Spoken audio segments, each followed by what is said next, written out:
بسم اللہ الرحمن الرحیم۔ السلام علیکم۔ میرے حالات آج کل بہت خراب چل رہے تھے۔ میرے پاس پہلے بہت اچھی نوکری تھی لیکن وہ چھوٹ گئی، تو میں دوسری نوکری کے لیے ایک 5 اسٹار ہوٹل میں اپنی فائل سینے سے لگائے بیٹھا تھا، انتظار میں کہ میری باری کب آئے گی، اور کچھ دیر بعد میری باری آ گئی۔ کمپنی کے باس نے ہی انٹرویو کیا تھا۔ میں کمرے میں بڑی عزت و احترام کے ساتھ داخل ہوا اور جیسے ہی ان کو سلام کیا تو قدموں تلے سے زمین نکل گئی۔ میرے منہ سے ایسی بات نکل آئی کہ وہ بھی حیران رہ گئے، لیکن جب مجھے یقین آ گیا کہ یہ وہی آدمی ہے جس کو میں جانتا ہوں تو میں اپنے گھٹنوں کے بل بیٹھ گیا۔ اور میں نے کہا کہ یہ سب کچھ کیسے ہو گیا؟ تو کہنے لگا کہ یہ سب کچھ تمہاری بیوی کی وجہ سے۔ وہ میں نے کہا کہ میری بیوی کی وجہ سے؟ وہ کہنے لگا کہ بالکل ہی تمہاری بیوی کی وجہ سے ہوا ہے، کیونکہ اس کی ایک چیز آج بھی میرے پاس ہے جس کی وجہ سے میں اتنے بڑے 5 اسٹار ہوٹل کا مالک بن بیٹھا ہوں۔ اگر تم چاہو تو تم مالک بن بیٹھا ہوں، اگر تم چاہو تو تم بھی یہی کر سکتے ہو، بس تمہیں اپنی بیوی کا۔ میرا نام منیب ہے اور میرے بابا نے اس وقت پردیس جانے کا فیصلہ کیا جب میں صرف 4 سال کا تھا۔ میری ماں بہت سخت مزاج عورت تھی اور وہ ہمیشہ بابا سے کہتی کہ یہ میرے پاس مت بیٹھے رہو، جاؤ اور جا کر 4 پیسے کماؤ۔ میرے بابا جو ماں سے بے حد محبت کرتے تھے، ان کی باتوں کی وجہ سے گھر چھوڑ کر چلے گئے اور وہ ساری زندگی پردیس میں محنت کرتے رہے۔ بابا کی قربانیوں کی بدولت ہمارا گھر غربت کی لکیر سے اوپر آ گیا۔ ہمارے پاس ایک بڑا سا گھر تھا، ایک چھوٹی سی گاڑی، اور ہر مہینے وہ ہمیں کافی رقم بھیجتے۔ ان کی محنت کی بدولت میری زندگی آرام دہ تھی۔ میں نے اپنی تعلیم بھی مکمل کی اور کبھی کسی تنگی کا سامنا نہ کیا۔ ماں اس دنیا سے چلی گئی لیکن بابا ان کے جنازے پر بھی نہ آ سکے۔ شاید یہ ان کے رشتے کی وہی کڑواہٹ تھی جس کی وجہ سے دونوں نے اپنے دل سخت کر۔ بابا نے کبھی کوئی گلہ کیا، انہوں نے اپنی محبت اور تعلق کو قربان کر کے میری زندگی سنوار دی۔ پھر میری شادی ہو گئی اور میں نے اپنی مرضی سے غزالہ کو اپنی شریک حیات چنا۔ شادی کے بعد میں نے بابا کو غزالہ کی تصویر بھیجی۔ وہ خوش تھے، ہم دونوں اسی گھر میں رہتے تھے جو بابا نے اپنی محنت سے بنایا تھا۔ ایک دن بابا نے مجھے فون پر بتایا کہ وہ اب ریٹائر ہو چکے ہیں اور واپس گھر آنا چاہتے ہیں۔ جب میں نے یہ بات اپنی بیوی غزالہ کو بتائی کہ میرے بابا واپس آنا چاہتے ہیں تو وہ پہلے تو خاموش رہی، لیکن پھر کہنے لگی کہ رہیں گے کہاں؟ میں نے حیرانی سے اس کی طرف دیکھا اور کہا کہ اور کہاں رہیں گے؟ اسی گھر میں رہیں گے، یہ ان کا گھر ہے اور کوئی ٹھکانہ بھی تو نہیں ہے ان کا۔ ماں بھی تو اس دنیا میں نہیں رہی۔ غزالہ کے چہرے پر ناگواری کے آثار نمایاں ہو گئے۔ اس نے سرد لہجے میں کہا، مجھ سے تو تمہارے بوڑھے باپ کی خدمت نہیں ہوگی۔ جانتے ہو نا کہ یہ لوگ جب بوڑھے ہو جاتے ہیں تو ان کی عادتیں بچوں جیسی ہو جاتی ہیں۔ ضد۔ میں نے اس کے تاثرات کو نظر انداز کرنے کی کوشش کی اور نرمی سے سمجھایا، دیکھو تمہیں ان کی خدمت کرنے کی ضرورت بھی نہیں، وہ اپنے کام خود کر لیں گے۔ لیکن غزالہ کا رویہ نرم نہ ہوا اور وہ مزید کہنے لگی، پہلے ان سے بات کر کے یہ تو پوچھ لو کہ وہاں سے کچھ پیسے لے کر آ رہے ہیں یا خالی ہاتھ آ رہے ہیں۔ اگر پیسے ہوں تو ٹھیک ہے، تھوڑی بہت خدمت کر لوں گی، ورنہ مجھ سے امید مت رکھنا۔ اس کی یہ بات سن کر میری گہری سوچ میں پڑ گیا۔ دل میں خیال آیا کہ شاید وہ ٹھیک کہہ رہی ہے۔ پردیس میں رہنے والے اکثر اپنے ساتھ کافی سرمایہ لے کر آتے ہیں اور بابا نے ساری زندگی پردیس میں گزاری تھی، شاید انہوں نے بھی کچھ بچا لیا ہو۔ میں نے اسی وقت بابا کو فون کیا۔ رسمی خیریت دریافت کرنے کے بعد ہچکچاتے ہوئے پوچھا کہ بابا آپ جب واپس آ رہے ہیں تو کوئی سیونگز وغیرہ ساتھ لا رہے ہیں؟ بابا کچھ دیر خاموش رہے اور پھر دھیرے سے بولے، بیٹا تمہیں یاد ہے نا ہم کتنے غریب تھے؟ میں تو تمہارے بہتر مستقبل کے لیے پردیس گیا۔ تم کتنے غریب تھے؟ میں تو تمہارے بہتر مستقبل کے لیے پردیس گیا تھا۔ جو کچھ بھی کماتا تھا تمہارے لیے بھیج دیتا تھا، میرے پاس کچھ بھی نہیں بچا۔ میں نے بے چینی سے کہا، لیکن بابا اتنے سالوں میں کچھ تو بچایا ہوگا۔ وہ ہنسنے کی کوشش کرتے ہوئے بولے کہ بیٹا بس اتنا ہی ہے کہ ٹکٹ کے پیسے بھی ادھار لے کر واپس آ رہا ہوں، یوں سمجھ لو کہ لوٹے ہوئے سپاہی کی طرح لوٹ رہا ہوں۔ بابا کی یہ بات سن کر میرا دل سا بیٹھ گیا۔ میں نے فون پر ان سے کہہ دیا کہ وہ آ جائیں، لیکن اندر ہی اندر میرا دل کھٹا ہو گیا۔ میں نے سوچا کہ بابا بہت سارا پیسہ لے کر آئیں گے، شاید ہمیں مزید سہولتوں اور آسائشوں کا سامنا ہو، لیکن یہ جان کر کہ وہ خالی ہاتھ آ رہے ہیں، مجھے یوں محسوس ہوا جیسے کوئی اجڑی ہوئی سلطنت کا لوٹا ہوا سلطان اپنے گھر واپس آ رہا ہو۔ غزالہ سے میری پسند کی شادی تھی، لیکن شادی کے بعد وہ میرے لیے ایک الگ ہی آزمائش بن گئی۔ وہ اپنی خواہشات اور ضروریات کے معاملے میں کبھی سمجھوتا نہ کرتی۔ ہر وقت نئے کپڑے، مہنگے برانڈز، پارلر کے خرچے اور بے شمار دوسری فرمائشیں۔ میں اکثر اسے سمجھانے کی کوشش کرتا کہ ہم محدود آمدنی میں گزارا کریں، لیکن وہ بے نیازی سے کہتی کہ یہ تمہارا فرض ہے میرے خرچے اٹھانا۔ میں نے اپنی کوئی خواہش تم پر بوجھ نہیں ڈالی، بس وہی مانگتی ہوں جو میرا حق ہے۔ اس کی یہ ضد ہر مہینے میرا بجٹ برباد کر دیتی تھی۔ میں ایک درمیانی درجے کی کمپنی میں ملازمت کرتا تھا، تنخواہ اتنی تھی کہ گھر کا خرچ اچھے سے چل سکتا، لیکن غزالہ کی بے جا فرمائشوں نے مجھے اکثر مالی پریشانی میں مبتلا کر دیا۔ گھر اپنا تھا، گاڑی بھی اپنی تھی اور نوکر بھی رکھا تھا۔ امجد نامی یہ نوکر گھر کے سارے کام سنبھالتا اور سردیوں کے اس موسم میں بھی وہ دن رات مصروف رہتا۔ غزالہ کی زندگی میں عملی طور پر کوئی کام نہ تھا، لیکن عجیب بات یہ تھی کہ پھر بھی وہ ہر وقت تھکی ہاری اور شکوہ کرتی ہوئی نظر آتی تھی۔ وقت غزالہ، تمہیں تو کوئی کام بھی نہیں کرنا پڑتا، نوکر سب کچھ کر لیتا ہے، پھر تم کیوں تھک جاتی ہو؟ لیکن وہ کبھی سیدھا جواب نہ دیتی، بس بات گھما دیتی یا اپنی کسی نئی فرمائش کا ذکر چھیڑ دیتی۔ اب جب بابا کے واپس آنے کی خبر آئی تو میرا دل عجیب کشمکش میں مبتلا ہو گیا۔ مجھے اندازہ تھا کہ بابا کے آنے سے گھر کا ماحول بدل جائے گا۔ غزالہ ویسے ہی معمولی باتوں پر ناراض رہتی تھی اور اگر بابا کے آنے سے اسے کوئی بھی پریشانی ہوئی تو اس کا سارا غصہ مجھ پر نکلے گا۔ میں نے خود کو بار بار یہ کہتے ہوئے پایا، بابا کو گھر میں ٹھہرانا شاید ٹھیک نہیں ہوگا، اگر وہ یہاں آ گئے تو روز کی لڑائی جھگڑوں کا آغاز ہو جائے گا۔ غزالہ تو پہلے ہی اپنے مزاج کے سخت ہے اور بابا کی موجودگی اسے مزید چڑچڑا بنا دے گی۔ میں نے سوچنا شروع کر دیا کہ بابا کے لیے کوئی اور انتظام کیا جائے، شاید انہیں کسی قریبی علاقے میں کرائے کے مکان میں ٹھہرا دوں یا کوئی دوسرا حل نکال لوں۔ جس دن بابا نے آنا تھا اسی دن سے میرے لیے کوئی اور انتظام کیا جائے، شاید انہیں کسی قریبی علاقے میں کرائے کے مکان میں ٹھہرا دوں یا کوئی دوسرا حل نکال لوں۔ جس دن بابا نے آنا تھا اسی دن سے میری بیوی کا موڈ خراب ہو گیا، کہنے لگے کہ اب تو تمہارا باپ بھی آ رہا ہے، اس کی خدمت کرنی پڑے گی اور سر پہ دوپٹہ کر کے پھیلنا پڑے گا۔ اپنے گھر میں 2 گھڑی سکون سے بیٹھ جاتی تھی، وہ بھی نہیں ہوگا۔ میں نے اپنی بیوی کو تسلی دی کہ ایسا کچھ نہیں ہوگا، میں نے سوچ لیا کہ تم پریشان نہیں ہو۔ وہ کہنے لگی کہ اگر میری پرائیویسی میں کوئی بھی خلل پڑا تو میں تمہیں چھوڑ کے چلی جاؤں گی۔ میں نے کہا کہ ایسی باتیں نہیں کرو، میں ہوں نا، میں سنبھال لوں گا۔ ایئرپورٹ پر بابا کو دیکھ کر میرے دل میں خوشی اور کچھ الجھن کا ملا جلا احساس پیدا ہوا۔ وہ طویل عرصے بعد پردیس سے واپس آ رہے تھے، لیکن ان کے ہاتھ میں ایک پرانا سا چھوٹا سا سوٹ کیس دیکھ کر دل میں ایک سوال اٹھا کہ شاید وہ زیادہ کچھ ساتھ لے کر نہیں آئے۔ پھر بھی امید ہے کہ کوئی تحفہ یا یادگار چیز ضرور ہوگی، کیونکہ یہ وہی بابا تھے۔ جب ہم گاڑی میں بیٹھے تو راستے میں رسمی باتیں ہوئی۔ بابا تھکے ہوئے لگ رہے تھے، لیکن ان کے چہرے پر سکون تھا، جیسے وہ ایک طویل اور مشکل سفر سے واپسی پر مطمئن ہو۔ میں نے ان سے زیادہ سوالات نہیں کیے، کیونکہ اندازہ تھا کہ وہ تھکاوٹ کے باعث زیادہ بات نہیں کرنا چاہتے۔ گھر پہنچنے سے پہلے میں نے ایک ہوٹل سے کھانا پیک کروا لیا، کیونکہ مجھے معلوم تھا کہ غزالہ نہ تو کھانے کا انتظام کرے گی اور نہ ہی بابا کے لیے کسی خاص اہتمام کی زحمت اٹھائے گی۔ گھر پہنچ کر بابا کو بٹھایا اور کھانے کا انتظام کیا۔ بابا نے پوچھا کہ بیٹا، میری بہو نے میرے لیے کھانا نہیں بنایا؟ ان کا سوال میرے دل کو کچھ عجیب سا لگا، لیکن میں نے مسکراتے ہوئے کہا کہ نہیں بابا، اس کی طبیعت خراب ہے، ویسے بھی وہ اچھا کھانا نہیں بناتی، اس لیے میں نے ہوٹل سے منگوا لیا۔ بابا نے سر ہلایا اور کچھ نہیں کہا۔ وہ کھانے میں مصروف ہو گئے، لیکن میں ان کی خاموشی محسوس کر سکتا تھا۔ غزالہ جیسی کہ وہ تھی، بابا کو سلام تھا۔ غزالہ جیسی کہ وہ تھی، بابا کو سلام کرنے بھی نہ آئی۔ جب شام ہوئی تو وہ اپنے کمرے سے نکلی اور سیدھا بابا سے کہنے لگی کہ آپ تو ہماری شادی میں بھی نہیں تھے، تو کیا آپ میری منہ دکھائی کے لیے کچھ لائے ہیں؟ اس کے اس بے تکلف اور سخت رویے نے مجھے حیران کر دیا، لیکن بابا نے خاموشی سے اپنی سونے کی آخری انگوٹھی اتار کر اسے دے دی اور کہا کہ یہ لو بیٹی، اسے بیچ کر اپنی پسند کی انگوٹھی بنوا لینا۔ غزالہ نے وہ انگوٹھی بغیر کسی جھجک کے پکڑی اور کہا کہ اچھا، یہ کام بھی مجھے کرنا پڑے گا، چلے ٹھیک ہے، شکریہ۔ یہ کہہ کر وہ واپس اپنے کمرے میں چلی گئی۔ بابا نے مجھے دیکھا اور کہا کہ بیٹا، مجھے میرا کمرہ دکھا دو، میں بڑی دور سے آیا ہوں، تھوڑا آرام کر لوں گا۔ ان کے اس سوال نے میرے دل میں ایک بے چینی پیدا کر دی، کیونکہ میں پہلے سے ہی فیصلہ کر چکا تھا کہ بابا کو امجد کے کوارٹر میں ٹھہراؤں گا۔ میں نے جھجکتے ہوئے کہا کہ بابا، آپ امجد کے ساتھ کوارٹر میں رہیں گے؟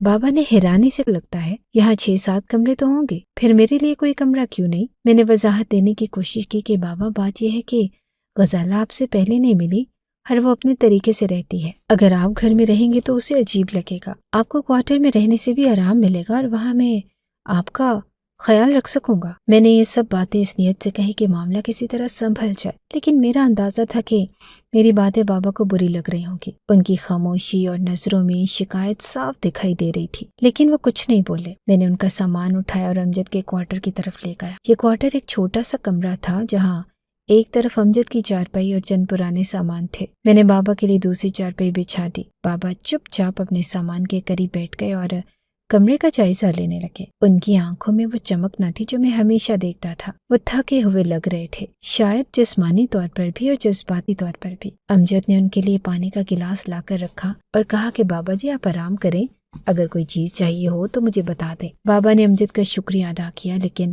ان کے لہجے میں ایک عجیب سا خالی پن تھا۔ وہ شاید اس وقت اس بات کو سمجھنے کی کوشش کر رہے تھے کہ ان کے بیٹے نے ان کے لیے یہ انتظام کیوں کیا۔ رات کو جب میں اپنے کمرے میں گیا تو غزالہ نے طنز انداز میں کہا کہ کیا ہوا، آپ کے بابا کو کمرہ پسند آیا؟ میں نے اسے نظر انداز کرنے کی کوشش کی، لیکن وہ اپنی باتوں سے باز نہ آئی۔ مجھے پتا تھا کہ آپ کے بابا ہماری زندگی میں مداخلت کریں گے، اب دیکھنا یہ ہر وقت کچھ نہ کچھ مانگتے رہیں گے۔ میں نے خاموش رہنا ہی بہتر سمجھا۔ وہ کہتے ہیں نا کہ ایک چپ اور 100 سکھ۔ اب میں اپنے باپ کی سائڈ لیتا تو پھر میری بیوی نے میرا جینا حرام کر دینا تھا، اس لیے پہلے ہی سیدھی بات سیدھی طریقے سے کرتی تھی۔ سردی کی شدت بڑھ رہی تھی اور ہیٹر کے بغیر گزارا مشکل ہو چکا تھا۔ گھر کے ہر کمرے میں ہیٹر چل رہا تھا، لیکن بابا کے لیے مخصوص کوارٹر میں کوئی ہیٹر نہ تھا۔ یہ فیصلہ میرے اور غزالہ کے درمیان طے تھا، کیونکہ ہمارا اصول تھا کہ نوکروں کو ایسی اضافی سہولتیں نہ دی جائیں جو بجلی کے بل میں اضافہ کریں۔ لیکن اس بار امجد، جو کہ ہمارا نوکر تھا، کچھ ہچکچاتے ہوئے میرے پاس آیا۔ امجد نے نرمی سے کہا کہ صاحب،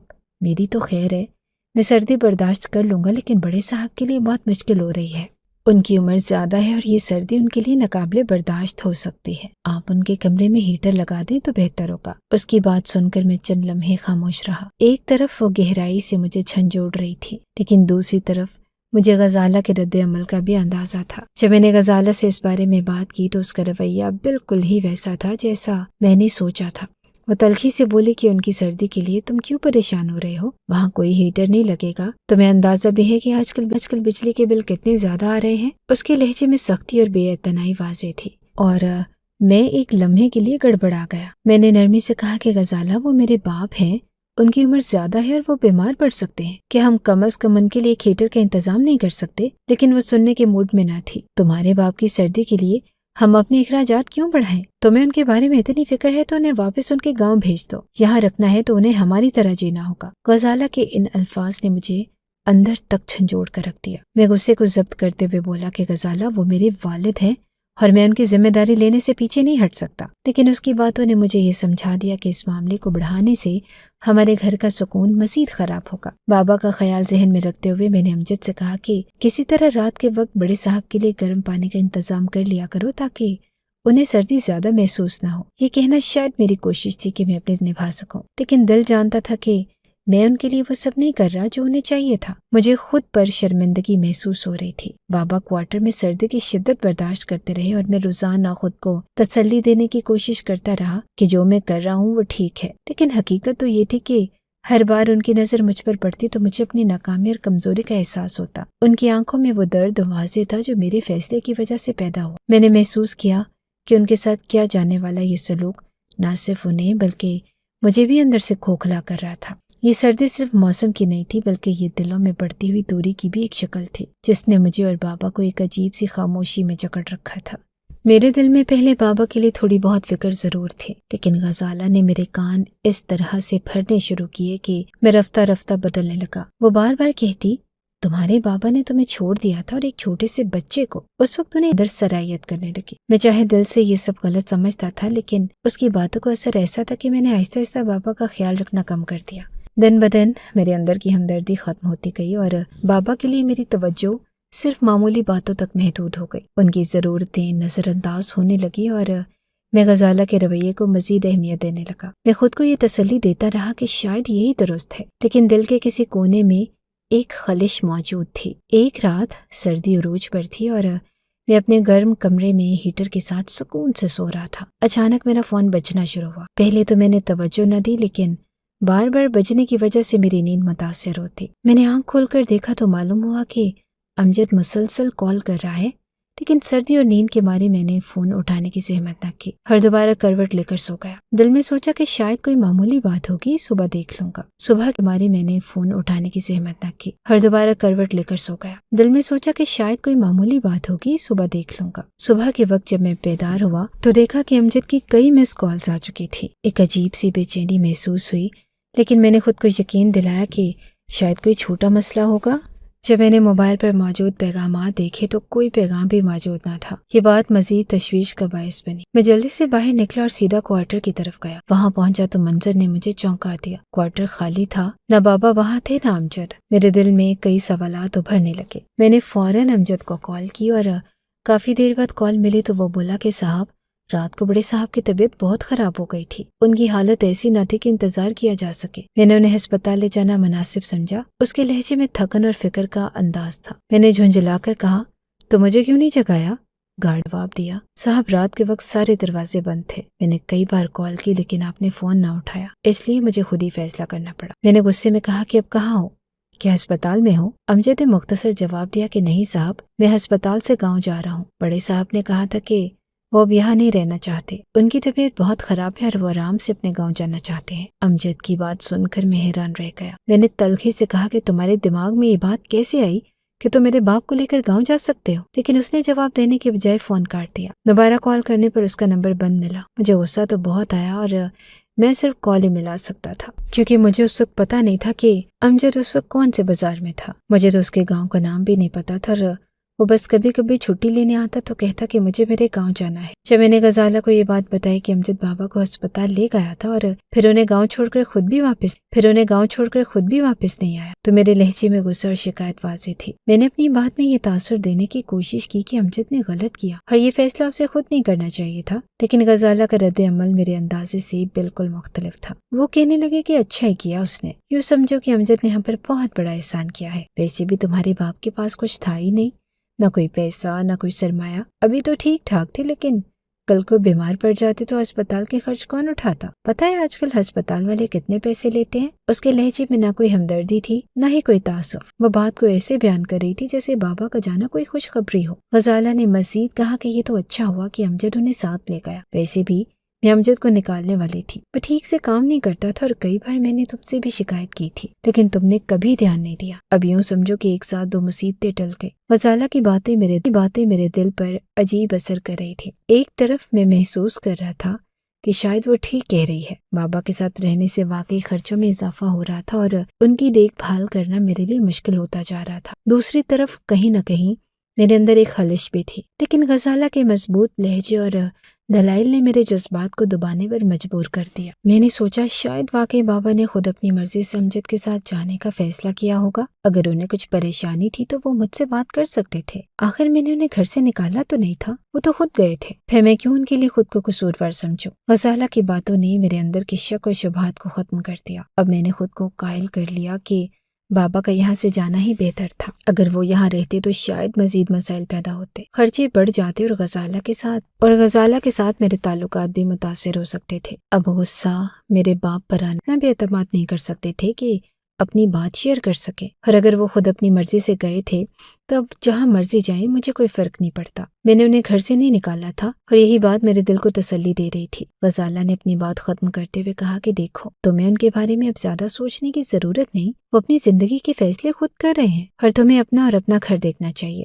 ہم پر جو بوجھ تھا وہ کم ہو گیا اور اس کی باتوں میں ایسی خود غرضی تھی جو مجھے بھی صحیح لگنے لگی۔ میں نے سر ہلایا اور غزالہ کی باتوں کو دل سے قبول کر لیا۔ اس کے بعد میں نے خود کو یہ سوچنے پر مجبور کر دیا کہ بابا کا جانا ہماری زندگی کے لیے بہتر تھا۔ اب نہ مجھے ان کی فکر کرنی تھی نہ ان کے خرچوں کا بوجھ اٹھانا تھا۔ میں نے یہ مان لیا کہ یہ سب ہمارے حق میں اچھا ہوا ہے اور اپنی زندگی کی طرف دھیان دینا شروع کر دیا۔ جب میرے والد میری زندگی سے نکل گئے تو شروع میں مجھے کسی قسم کی کمی محسوس نہ ہوئی۔ وہ میری زندگی کا حصہ کبھی مکمل طور پر بنے ہی نہیں تھے، اس لیے ان کی غیر موجودگی میرے لیے کچھ انوکھی نہ تھی۔ میری زندگی دوبارہ اپنے معمول کی روٹین پر آ گئی، جہاں میں کام پر جاتا، اپنی بیوی غزالہ کے اخراجات پورے کرتا اور زندگی گزارنے کی کوشش کرتا۔ لیکن کچھ ہی مہینوں کے اندر میری زندگی کا رخ بدلنا شروع ہو گیا۔ ایک دن دفتر میں مجھے بلا کر بتایا گیا کہ میری کارکردگی ناقص ہے اور اس کے نتیجے میں میری پروموشن کی بجائے مجھے ڈیموشن دے دیا گیا۔ اس خبر نے مجھے حیرت اور پریشانی میں ڈال دیا۔ میرے ذہن میں یہی سوال گردش کرنے لگا کہ آخر ایسا کیوں ہوا؟ میرے باس نے صاف صاف کہا کہ آپ کی کارکردگی اب پہلے جیسی نہیں رہی، اگر اگلے سال تک آپ نے اپنی پرفارمنس بہتر نہ کی تو ہمیں آپ کی ملازمت ختم کرنی پڑے گی۔ یہ سن کر میرے پاؤں تلے سے زمین نکل گئی۔ یہ نوکری میری زندگی کی بنیاد تھی، اس سے نہ صرف میرے گھر کے اخراجات پورے ہوتے تھے بلکہ غزالہ کے بے شمار خرچے بھی میں اسی تنخواہ سے پورے کرتا تھا۔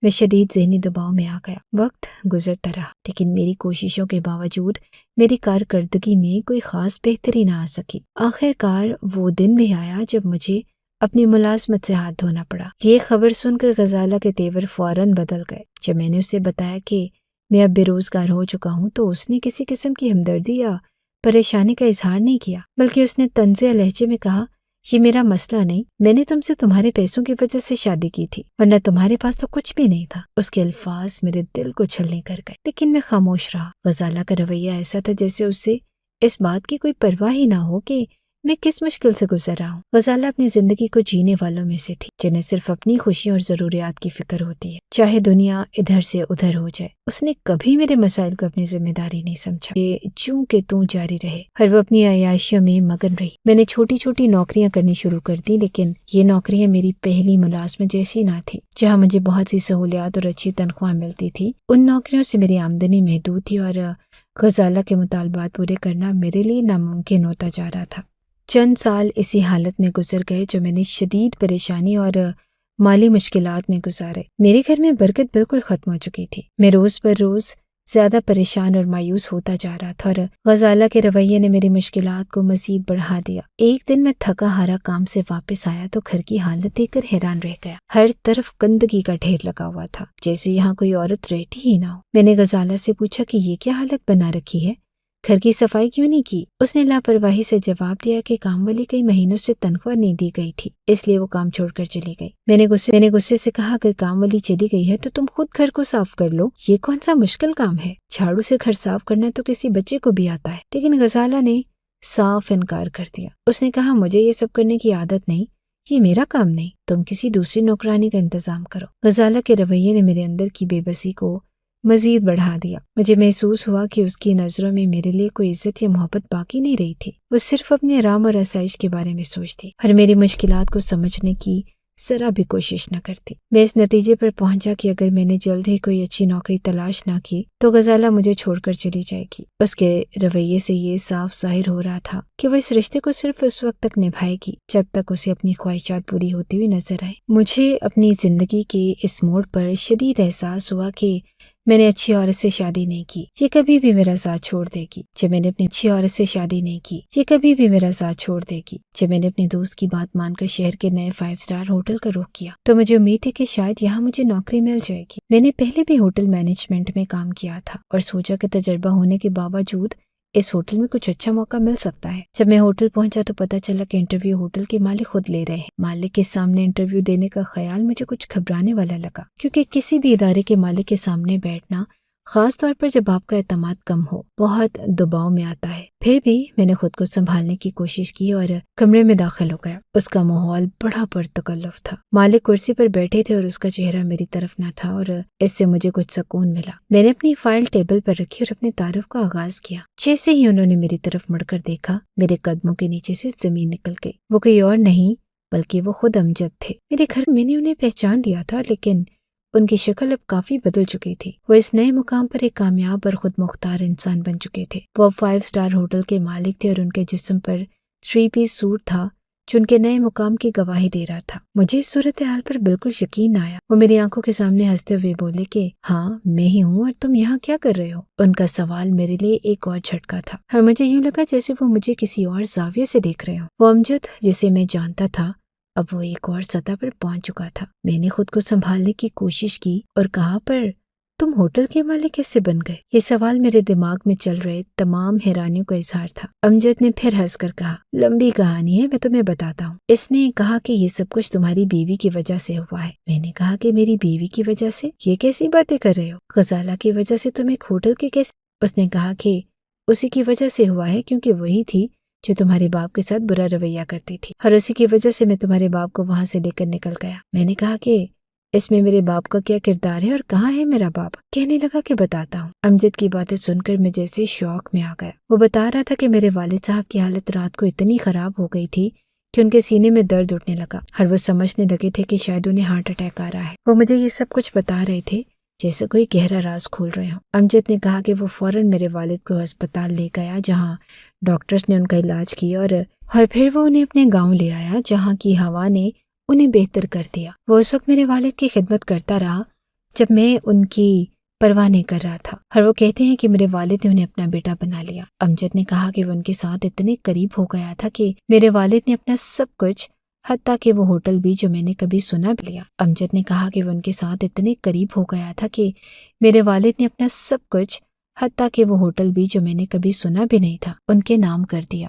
بتا رہا تھا کہ اب یہ سب کچھ اس کا ہے اور میں ایک پل کے لیے بھی یقین کرنے کو تیار نہ تھا۔ میری آنکھوں میں غصہ تھا، دل میں غم کی لہر تھی اور دماغ میں ایک دھن سی چھا گئی۔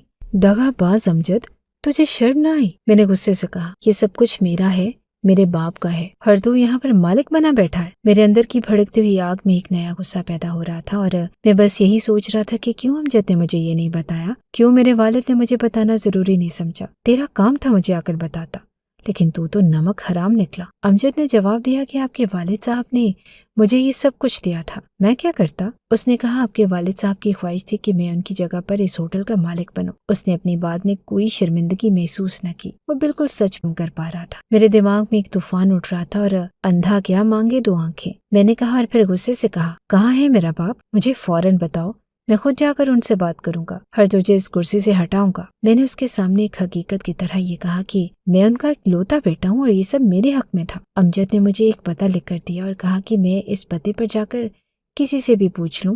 یہ پتہ کسی علاقے یا بلڈنگ کا نہیں تھا، بلکہ ایک عجیب سا نام تھا، پیر شاہ نواز۔ فلاں محلے میں جا کر بس اس نام سے کسی سے بھی پوچھ لینا، تمہیں وہاں تک پہنچا دیں گے۔ امجد کی باتوں میں مجھے بے شمار سوالات تھے، لیکن میں نے کوئی وقت ضائع کیے بغیر یہ پتہ فوراً لیا اور دل میں عزم لے کر اس کی باتوں پر یقین کرتے ہوئے وہاں جانے کا فیصلہ کیا۔ میرے دماغ میں ایک ہی سوال تھا، کہاں ہے میرا باپ؟ اور ایک آدمی سے پوچھا کہ یہ پیر شاہ نواز کیا ہے؟ تو اس نے کہا کہ یہ تو ہمارے علاقے کا سب سے بڑا قبرستان ہے، وقت لگا ہے اور اسی کے نیچے تمہارا باپ سو رہا ہے۔ یہ خبر کیا سنی، میرے ہاتھ سے فون گر گیا۔ جب مجھے یہ حقیقت معلوم ہوئی کہ میرا باپ اس دنیا سے جا چکا تھا تو میں ایک دم لرز گیا۔ میں سمجھتا تھا کہ پیر شاہ نواز کسی علاقے کا نام ہوگا، لیکن جب میں وہاں پہنچا تو پتہ چلا کہ یہ تو قبرستان کا نام تھا۔ میرے دماغ میں ایک جھٹکا لگا اور میں وہاں پر بے اختیار رونے لگا۔ میں نے اپنی حالت کا ادراک کیا کہ اب کچھ بھی بدلنے والا نہیں تھا۔ میرا باپ اب اس دنیا میں نہیں رہا اور وہ سب کچھ جو میں نے سوچا تھا کہ واپس لاؤں گا وہ کبھی واپس نہیں آئے گا۔ میں قبر کے پاس بیٹھ کر معافیا مانگنے لگا اور دل سے اور آنکھوں سے گزرے ہوئے وقت کی تلافی کرنے کی کوشش کر رہا تھا۔ میرے ذہن میں ہر لمحہ ایک ہی خیال تھا، بابا مجھے معاف کر دو، مگر دیر ہو چکی تھی، میں اب اس وقت کو واپس نہیں لا سکتا تھا۔ میں نے کئی گھنٹے وہاں گزارے لیکن کوئی فائدہ نہ تھا۔ جب میں تاریخ دیر ہو چکی تھی، میں اب اس وقت کو واپس نہیں لا سکتا تھا۔ میں نے کئی گھنٹے وہاں گزارے لیکن کوئی فائدہ نہ تھا۔ جب میں تاریخ دیکھتا تو یہ بھی پتہ چلا کہ میرے والد 6 مہینے پہلے اس دنیا سے رخصت ہو چکے تھے۔ میں نے فوراً امجد کو فون کیا اور غصے میں کہا کہ میں تجھے زندہ نہیں چھوڑوں گا، تم نے مجھے کیوں نہیں بتایا؟ لیکن امجد کی آواز میں کوئی شرمندگی نہ تھی۔ وہ کہنے لگا کہ ان کی آخری خواہش تھی کہ تمہیں نہ بتایا جائے۔ یہ بات میرے لیے ایک زہر کی طرح تھی، لیکن امجد نے کہا کہ میں نے ان کی آخری خواہش پوری کی ہے، اور اب خبردار اگر تم میرے ہوٹل کی طرف آئے تو سیکیورٹی گارڈ کو کہہ دوں گا کہ تمہیں باہر پھینک دے۔ میں تو حیران رہ گیا تھا۔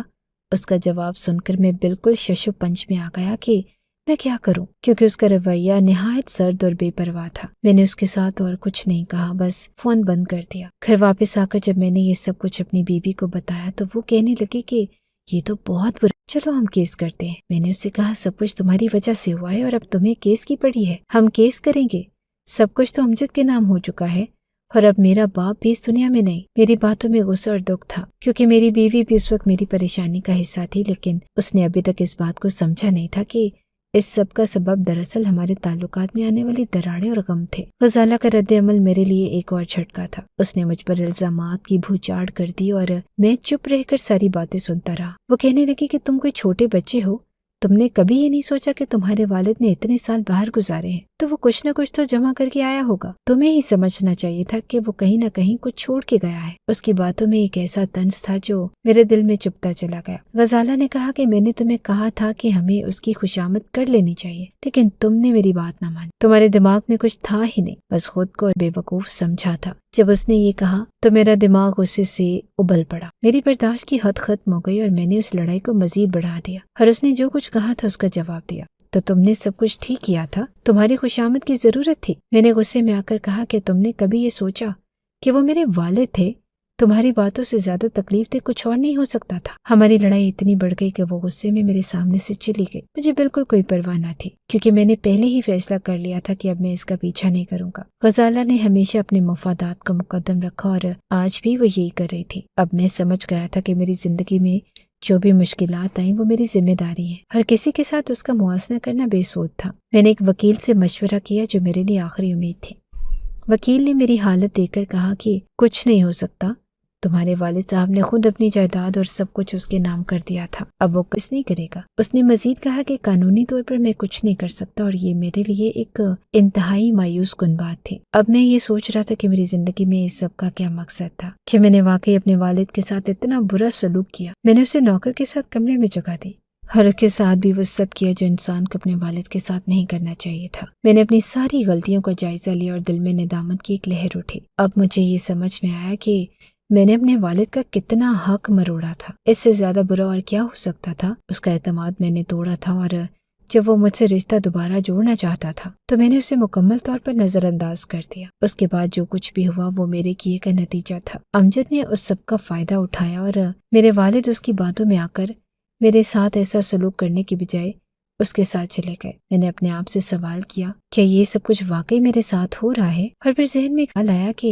کہ اب بھی کچھ ہو سکتا ہے، لیکن جب وکیل کی بات سنی تو مجھے سمجھ آیا کہ اب کچھ بھی واپس نہیں آ سکتا۔ میرے والد کی زندگی کا حصہ اب کسی اور کے پاس تھا اور میں صرف اپنی غلطیوں کے نتیجے میں ساری چیزیں کھو چکا تھا۔ میں نے ہمیشہ سوچا تھا کہ میری بربادی کا یہ سلسلہ بس اتنا ہی تھا، لیکن اصل میں یہ تو صرف شروع تھا۔ غزالہ نے میری زندگی سے ایسی شدت سے رشتہ توڑا کہ وہ واقعی میں میری زندگی کا سب سے گہرا زخم بن گئی۔ اس نے مجھ سے علیحدگی اختیار کر لی اور بالکل اپنی راہ لے لی۔ وہ مجھ سے اس قدر ناراض ہوئی کہ وہ اپنی زندگی کی جتنی چیزوں کو میرے ساتھ جڑا دیکھ رہی تھی ان سب کو ختم کر کے چلی گئی۔ اب میری زندگی میں اس کی جگہ نہ تھی اور میں اپنے آپ کو بالکل تنہا محسوس کرنے لگا۔ اس تنہائی اور غم کی حالت میں نے چھوٹی موٹی نوکریاں کرنی شروع کی تاکہ کسی طرح اپنی زندگی کا انتظام چلانے کے قابل ہو سکوں۔ گھر واپس آ کر خود ہی کھانا بناتا، خود ہی گھر کی صفائی کرتا اور اکیلا بیٹھ کر اپنا وقت گزارنے کی کوشش کرتا۔ میں نے محسوس کیا کہ میں جتنا بھی کچھ کرنا چاہوں، میری زندگی کے اندر ایک خلا تھا، ایک درد تھا جو کبھی بھی کم نہیں ہو رہا تھا۔ میرے دنوں کا معمول بن چکا تھا کہ کچھ دنوں بعد میری طبیعت بگڑنے لگی۔ میں نے اپنا علاج کروانے کے لیے ڈاکٹر کے پاس جانے کا فیصلہ کیا۔ ڈاکٹر نے مجھے چیک کیا اور کہا کہ آپ کو معدے کا السر ہو گیا ہے، جس کی وجہ سے آپ کی زندگی میں اور بھی مشکلات آ سکتی ہیں۔ یہ خبر میرے لیے ایک اور جھٹکا تھی، اور میں نے سوچا کہ شاید زندگی میرے ساتھ کچھ زیادہ ہی سخت ہو رہی ہے۔ ان سب چیزوں کے بعد مجھے یہ سمجھنے میں وقت لگا کہ جب آپ اپنے والدین کا دل دکھاتے ہیں تو وہ صرف آپ کی زندگی کو برباد نہیں کرتے بلکہ اس کی سزا بہت زیادہ گہری ہوتی ہے۔ ماں کا دل دکھانا واقعی بڑی سزا لاتا ہے، لیکن باپ کا دل دکھانے کا نقصان کہیں زیادہ بڑا اور گہرا ہوتا ہے۔ باپ کا رتبہ نہ صرف اس کے خاندان میں بلکہ اس کی پوری زندگی میں بہت بڑا ہوتا ہے۔ جب آپ اپنے باپ کا دل دکھاتے ہیں تو وہ نقصان آپ کو پوری زندگی کے تجربے اور عبرت میں بدل کر واپس ملتا ہے۔ میرے لیے اس کا مطلب یہ تھا کہ باپ کی عزت اور محبت کی قدر کرنا ضروری ہے، کیونکہ وہ آپ کی زندگی کی بنیاد ہوتے ہیں، اور جب آپ ان کی عزت سے انکار کرتے ہیں تو پھر اس کی بھرپائی کبھی نہیں کر سکتے۔ میں نے اپنے والد کا دل دکھایا تھا اور آج میں اس کی قیمت ادا کر رہا تھا۔ میرے لیے یہ وقت واقعی ایک امتحان بن چکا تھا۔ میری حالت اتنی بری ہو گئی کہ نہ صرف زندگی کا نظام چلانا مشکل ہو رہا تھا بلکہ نوکری بھی نہیں مل رہی تھی۔ میں جو کچھ بھی کرنے کی کوشش کرتا ہر دروازہ بند نظر آتا تھا۔ میری جسمانی حالت بھی مسلسل بگڑ رہی تھی اور معدے کی بیماری نے مجھے شدید تکلیف میں مبتلا کر دیا۔ یہی وقت تھا جب وہی امجد جسے میں نے ایک نوکر سمجھا میری مدد کے لیے آگے آیا۔ امجد نے کہا کہ وہ نمک حرام نہیں تھا اور نہ ہی وہ کبھی ایسا شخص تھا جو دوسروں کی تکلیف پر خوش ہو۔ اس کی اپنی زندگی میں بھی چھوٹے چھوٹے بچے تھے اور پھر بھی ہر مہینے کچھ پیسے بھیجنا شروع کر دیے اور انہی پیسوں سے میرا گزارا چل رہا تھا۔ یہ ایک ایسی بات تھی جو میں نے کبھی تصور نہ کی تھی کہ وہ شخص جسے میں نے حقیر سمجھا وہ میری مدد کے لیے آئے گا۔ ڈاکٹر کا کہنا تھا کہ مجھے شاید بہت بڑی سرجری کروانی پڑے گی جس میں میرے معدے کو تبدیل کرنا پڑے گا، اور یہ ایک سنگین اور پیچیدہ عمل تھا۔ ہر میں مسلسل پریشانی میں مبتلا تھا کہ یہ سب کچھ کب ختم ہوگا اور کیا مجھے اس تکلیف سے نجات ملے گی یا نہیں۔ میری زندگی کا ہر دن ایک نئے خوف کے ساتھ گزرتا تھا اور مجھے یہ سمجھنے میں وقت لگا کہ جب انسان اپنی تقدیر کو نظر انداز کرتا ہے اور دوسروں کے ساتھ ناانصافی کرتا ہے تو آخر کار وہ خود اس کا خمیازہ بھگتتا ہے۔ اس دوران امجد کی مدد نے مجھے جینے کی ایک وجہ دی۔ وہ جو میری مدد کر رہا تھا وہ مجھے اس بات کا احساس دلا رہا تھا کہ زندگی میں کچھ لوگ ہوتے ہیں جو ہمیشہ آپ کی توقعات سے زیادہ کچھ کرتے ہیں، اور میں نے اس کا شکریہ ادا کیا، لیکن ادا کر رہا تھا۔ عظمت اور انسانیت کا مطلب صرف بڑی کامیابی اور مال و دولت حاصل کرنا نہیں ہے۔ ایک انسان کی اصل عظمت اس کے کردار میں چھپی ہوتی ہے، خاص طور پر اس کے اپنے والدین کے ساتھ سلوک میں۔ جب ایک شخص اپنے والدین کا دل دکھاتا ہے یا انہیں بے بس چھوڑ دیتا ہے تو وہ نہ صرف اپنے لیے بلکہ اپنے خاندان کے لیے بھی ایک تباہ کن راہ چنتا ہے۔ والدین کا دل دکھانا، خاص طور پر جب وہ بڑھاپے میں پہنچ چکے ہوں، ایک بہت بڑی غلطی ہے جس کا اثر انسان کی زندگی پر گہرا پڑتا ہے۔ میرے ساتھ جو ہوا اس نے میری زندگی کو ایک نیا رخ دیا۔ جب میں نے اپنے والد کا دل دکھایا، ان کی عزت نہ کی اور ان کے ساتھ وہ سلوک کیا جس کا وہ حق نہیں رکھتے تھے، تب میں نے جو کچھ کھویا وہ مجھے سمجھنے میں وقت لگا۔ میرے لیے یہ حقیقت تب کھلی جب میں نے خود کو بربادی کی دہلیز پر کھڑا پایا۔ غصہ، غرور اور خود غرضی کی وجہ سے میں نے اپنے والد کے ساتھ تعلقات میں درار ڈال دی۔ مجھے نہیں پتا تھا کہ اس کا خمیازہ پایا۔ غصہ، غرور اور خود غرضی کی وجہ سے میں نے اپنے والد کے ساتھ تعلقات میں درار ڈال دی۔ مجھے نہیں پتا تھا کہ اس کا خمیازہ اتنا بھاری ہوگا۔ جب میرے والد نے مجھے سب کچھ سونپ کر اس ہوٹل کو میرے نام کیا، میں نے ان کی قربانیوں اور محبتوں کو سچ میں نہیں سمجھا۔ میں نے ان کے احسانات کو نہ صرف نظر انداز کیا بلکہ انہیں ان کے حق سے بھی محروم کر دیا۔ اس بات کو سمجھنا میرے لیے بہت دیر ہو چکا تھا۔ انسان جب تک خود کے تجربات سے نہیں گزرتا تب تک وہ نہیں سمجھتا کہ اس کے کیے گئے فیصلوں کا کیا اثر پڑتا ہے۔ بڑھاپے میں والدین کو اس سہارے کی ضرورت ہوتی ہے جو ہم بچوں کو ان کی زندگی کے اس حصے میں فراہم کرنا چاہیے، لیکن کچھ لوگ اپنی دنیا میں اتنے مگن ہو جاتے ہیں کہ وہ اپنے والدین کی اہمیت کو بھول جاتے ہیں۔ ان کا خیال رکھنا ایک فریضہ سمجھنے کی بجائے ایک بوجھ محسوس کرنے لگتے ہیں۔ یہ وہ لوگ ہیں جو بڑھاپے میں اپنے والدین کا سہارا نہیں بنتے، اور پھر نتیجہ یہ ہوتا ہے کہ انہیں وہ سزا ملتی ہے جو شاید اس وقت تو دکھائی دیتی، لیکن وہ ایک دن ضرور آتی ہے۔ میرے ساتھ جو کچھ ہوا اس نے مجھے یہ سکھایا کہ انسان جب تک اپنے والدین کی قدر نہیں کرتا تب تک اسے سکون نہیں ملتا۔ میرا باپ وہ شخص تھا جس نے میری زندگی کی بنیاد رکھی، جس نے میری غلطیوں کو ہمیشہ برداشت کیا اور جو میری کامیابیوں میں میرا سب سے بڑا حامی تھا، لیکن میں نے اسے وہ عزت نہ دی جس کا وہ حقدار تھا۔ اور جب وہ چلا گیا تب مجھے احساس ہوا کہ جو سب کچھ مجھے ملنا تھا وہ اب کبھی واپس نہ آئے گا۔ ان لوگوں کے لیے جو اپنے والدین کا سہارا نہیں بنتے، میں یہ کہوں گا کہ وہ شاید اس وقت خوشی کا سامنا کرتے ہیں، لیکن ان کی زندگی میں ایک خلا رہ جائے گا جس کو کوئی پر نہیں کرے گا۔ جب والدین کا دل دکھایا جاتا ہے تو ایک دن ایسا آتا ہے جب ان کے جانے کے بعد ہم خود کو تنہائی میں محسوس کرتے ہیں۔ وہ دروازے بند ہو جاتے ہیں اور جو کبھی ہمارے والدین نے ہمارے لیے کھولے تھے، اور پھر ہم اس خلا کو بھرنے کی کوشش کرتے ہیں، لیکن ہمیں یہ سمجھنا چاہیے کہ وقت کبھی واپس نہیں آتا۔ زندگی میں سکون ہو، اگر آپ چاہتے ہیں کہ آپ کا دل کبھی نہ ٹوٹے تو آپ کو اپنے والدین کے ساتھ ہمیشہ عزت اور محبت کا سلوک کرنا چاہیے۔ بڑھاپے میں جب وہ آپ کی مدد کے محتاج ہوں تو آپ کا فرض ہے کہ آپ ان کے ساتھ کھڑے ہوں، ان کی ضرورتوں کا خیال رکھیں اور انہیں اپنے ساتھ کا احساس دلائیں۔ اگر آپ نے کبھی والدین کا دل دکھایا ہے تو یاد رکھیں کہ آپ کے لیے وہ سبق ابھی باقی ہے اور آپ کو اپنی غلطیوں کا اعتراف کرنا ہوگا تاکہ آپ کی زندگی میں دوبارہ سکون آئے۔ مجھے یہ سب کچھ سیکھنے میں دیر ہو گئی، لیکن میں چاہتا ہوں کہ جو آپ ابھی بھی اپنے والدین کے ساتھ سلوک کر رہے ہیں جو میں نے کیا، وہ اپنی روش بدلیں، کیونکہ آخر کار یہی وہ وقت ہوتا ہے جب انسان اپنی غلطیوں کا حساب لیتا ہے، اور جب تک انسان اپنی غلطیوں کو تسلیم نہیں کرتا وہ سکون نہیں پاتا۔ اگر آپ کو ہماری یہ کہانی اچھی لگی ہے تو ہماری کہانی کو لائک کیجیے، اور اس طرح کی مزید کہانیاں سننے کے لیے ہمارے چینل کو سبسکرائب کیجیے۔ کہانی سننے کا شکریہ۔ آپ سے ملاقات ہوگی اگلی ویڈیو میں، تب تک کے لیے اللہ حافظ۔